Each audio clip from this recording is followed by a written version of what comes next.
So ఈరోజు నా వీడియోలో నాకు చాలామంది స్టూడెంట్స్ కమెంట్ చేశారు, మేడం మీరు లా సబ్జెక్ట్స్ తెలుగు చెప్పమని. సో ఈరోజు నా టాపిక్లో నేను డిఫరెన్స్ బిట్వీన్ ఛార్జింగ్ ఇంకా ఛార్జ్ షీట్ రెండింటి మధ్యలో తేడా చెప్తాను. సింపుల్ వేలో చెప్తాను, ప్రాక్టికల్ వేలో చెప్తాను, ఇంకొక ఎగ్జాంపుల్స్తో సహా చెప్తాను, సో దట్ మీకు గుర్తుంటుంది. So let start. ఇప్పుడు ఒక వ్యక్తి ఉన్నాడు, సపోజ్ ఎక్స్ అనే ఒక వ్యక్తి ఎగ్జాంపుల్ తీసుకుందాం. ఓకే, ఎక్స్ ఒక వ్యక్తి, ఆ వ్యక్తిని మర్డర్ చేసి పడేశారు, చంపేసి పడేశారు. క్లియర్. నెక్స్ట్ ఇక్కడ మర్డర్ జరిగితే ఏం చేస్తుంది, పోలీసు వాళ్ళు వస్తారు, చూస్తారు. దాని తర్వాత ఏం జరుగుతుంది, పోలీసు వాళ్ళు ఏం చేస్తారు, ఎఫ్ఐఆర్ రిజిస్టర్ చేస్తారు. ఎఫ్ఐఆర్ అంటే ఏంటి, ఇక్కడ first information report. Okay, murder జరిగింది, పోలీసు వాళ్ళకి సమాచారం వచ్చింది. దాని తర్వాత ఏం చేస్తారు, పోలీసు వాళ్ళు వస్తారు, చూస్తారు, ఎఫ్ఐఆర్ రిజిస్టర్ చేస్తారు. This FIR is called as what, first information report. FIR register చేశాక పోలీసులు ఏం చేయాలి, ఇన్వెస్టిగేషన్ మొదలు పెట్టాలి కదా. After FIR police will start investigation. Okay, investigation ఏం జరుగుతుంది, డ్యూరింగ్ ఇన్వెస్టిగేషన్ పోలీస్ ఏం చేస్తుంది, పోలీస్ రికార్డ్ చేయాలి కదా. పోలీస్ ఏం రికార్డ్ చేస్తుంది, విట్నెసెస్ ని, ఎవరైనా చూసారా హత్య జరగడం. సో ఫస్ట్ ఏం చేస్తుంది, during investigation recording the statement of witness. Second ఏంటి, ఇతన్ని ఎవరు చంపారు అంటే ఏంటి, ఐడెంటిఫికేషన్ ఆఫ్ అక్యూజ్డ్. థర్డ్ ఏంటి, దేంతో చంపాడు, కత్తితో చంపాడా, కర్రతో చంపాడా, రివాల్వర్తో చంపాడా, అంటే ఏంటి, collection of evidence. So once the investigation is completed, police ఏం చేయాలి, పోలీస్ ఒక రిపోర్ట్ని రెడీ చేయాలి. ఓకే, ఈ రిపోర్ట్ని ఏమంటాం మనం, police report. Okay, now if the police after investigation ఒక ఒపీనియన్ వచ్చింది, ఓహో ఈ ఎక్స్ అనే వ్యక్తిని వై అనే వ్యక్తి చంపేశాడని. ఓకే, పోలీస్ వాళ్ళకి ఒపీనియన్ రావాలి ఎవరు చంపారని. సో ఇంకేంటి, ఓహో ఒఫెన్స్ జరిగింది, ఒఫెన్స్ హ్యాస్ బిన్ కమిటెడ్. ఇంకా వాళ్ళ అక్యూజ్ని అంటే పోలీస్ వాళ్ళకి ఫస్ట్ ఒపీనియన్ రావాలి.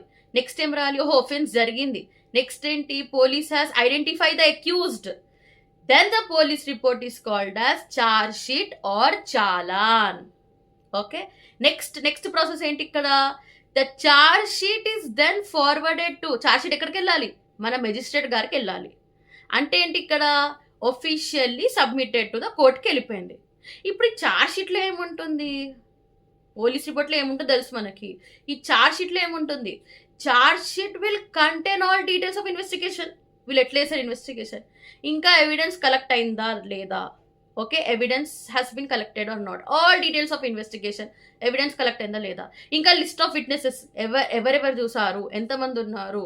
Okay, list of evidence. ఇంకేంటి, పోలీస్ ఒక conclusion of the police, so and so వ్యక్తి ఫలానా వ్యక్తిని చంపేశాడు అంటే కంక్లూజన్. ఇవన్నీ మన ఛార్జ్ షీట్లో ఉంటాయి. Once the charge sheet reaches to the court, ఇప్పుడు ఛార్జ్ షీట్ కోర్ట్కి రీచ్ అయిపోయింది కదా, అప్పుడు ఏం జరుగుతుంది, మెజిస్ట్రేట్ గారు దాన్ని రివ్యూ చేస్తారు. The magistrate will review the charge sheet. దాని తర్వాత ఏం జరుగుతుంది, ఇఫ్ ద మెజిస్ట్రేట్ చదువుతాక మెజిస్ట్రేట్ సాటిస్ఫై అయిపోయింది, ఏమని, if the magistrate is satisfied that నిజంగా ఆఫెన్స్ జరిగింది, అప్పుడు ఏం చేస్తాడు magistrate, then he will take cognizance of offence. Listen here, if magistrate is satisfied offence జరిగిందని, మెజిస్ట్రేట్ గారు కాగ్నిజెన్స్ తీసుకుంటారు ఆఫెన్స్. కాగ్నిజెన్స్ అంటే ఏంటి, court will officially recognizes that the offence has been committed. Okay, cognizance అంటే ఏంటి, court will officially recognize that the offence has been committed, అంతే cognizance అంటే. Cognizance తీసుకున్నాక ఏమవుతుంది, మెజిస్ట్రేట్ విల్ ఎగ్జామిన్ అనమాట, రివ్యూ చేస్తారు కదా, whether there is sufficient evidence ఉందా అంటే డైరెక్ట్ ఎవిడెన్స్ ఉందా. So magistrate charge sheet review చూసుకుంటారు, అసలు అక్కడ సఫిషియంట్ ఎవిడెన్స్ ఉందా లేదా. If yes, magistrate will frame a charge. ఇక్కడ పిక్చర్లో చార్జ్ వచ్చింది, మెజిస్ట్రేట్ గారు ఏం చేస్తారు, he will frame a charge.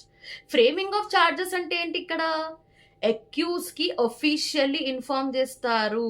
ఏమని, కాల్ చేసి ఇన్ఫార్మ్ చేస్తారా, సమన్ పంపిస్తారు, సమన్ లేకపోతే notice. Accused is officially informed about what offence is charge with. Okay, under with specific section of law he's being prosecuted. ఇప్పుడు పోలీసులు అంటారు మర్డర్ అంటారు, ఓకే ఓన్లీ మర్డర్ అంటారు, but murder with a dangerous weapon ఏమైనా రావచ్చు కదా, under arms act కూడా రావచ్చు, ఇల్లీగల్గా ఒక రైఫిల్ పెట్టి. సో బేసికల్ ఇక్కడ మెజిస్ట్రేట్ గారు ఐడెంటిఫై చేస్తారు, ఏమని, ఏ సెక్షన్లో మన పోలీసు ఉట్టి మర్డర్ రాస్తే మెజిస్ట్రేట్ గారు అక్కడ he can write any other sections also. No, police will mention murder, he can mention that no unlicensed gun లాగా యూజ్ చేసి మర్డర్ చేశారు. సో దీన్ని ఏమంటారు, officially magistrate has form charges. So process ఏంటి ఇక్కడ, ఫస్ట్ ఎఫ్ఐఆర్, దాని తర్వాత ఏంటి ఇన్వెస్టిగేషన్ జరుగుతుంది, దాని తర్వాత ఏంటి పిక్చర్లు ఎవరు వస్తారు, పోలీస్ రిపోర్ట్. నెక్స్ట్ ఏమొస్తుంది పిక్చర్లో, ఇక్కడ ఏమొస్తుంది, పోలీస్ రిపోర్ట్ వచ్చాక if an offence found and accused identified then charge sheet. So first FIR, next investigation, next police రిపోర్ట్లో if an offence is found and accuse is identified then the charge sheet will frame. Charge sheet కోర్టుకి reach అయ్యాక magistrate గారు review చేస్తారు. అప్పుడు magistrate గారు దాన్ని court will take cognizance. అప్పుడు ఏమవుతుంది అక్కడ, framing of charge. Clear? Next అప్పుడు ఏంటి అక్కడ, court will frame charges.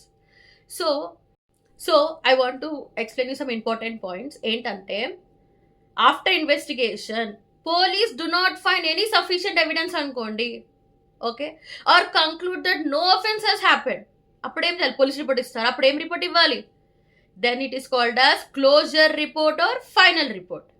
This closure report is submitted under which section 193 clause 3 of BNS Bharatiya Nyaya Sanhita 2023. మళ్ళీ కాగ్నిజెన్స్ మెజిస్ట్రేట్ గారు ఏ సెక్షన్ లో తీసుకుంటారు, cognizance by magistrate is taken under section 210 clause 1 clause P of BNS. So charge is defined under which section? Charge is defined and explained under section 18 of BNS. So simple words లో చెప్పాలంటే charge sheet is equal to what, police report after investigation. అవునా? Charge అంటే ఏంటి, courts official acquisition based upon the charge sheet. So charge sheet is police report after investigation. Charge అంటే courts official acquisition based upon charge sheet. So if you found నా explanation మీకు చాలా useful అనిపించింది అనుకోండి, so don't forget to like, share and subscribe to my channel for more easy and clear legal concepts. ఇప్పుడు మీకు ఏమన్నా specific topics కావాలి, so you just mention your comment section, I'll explain you.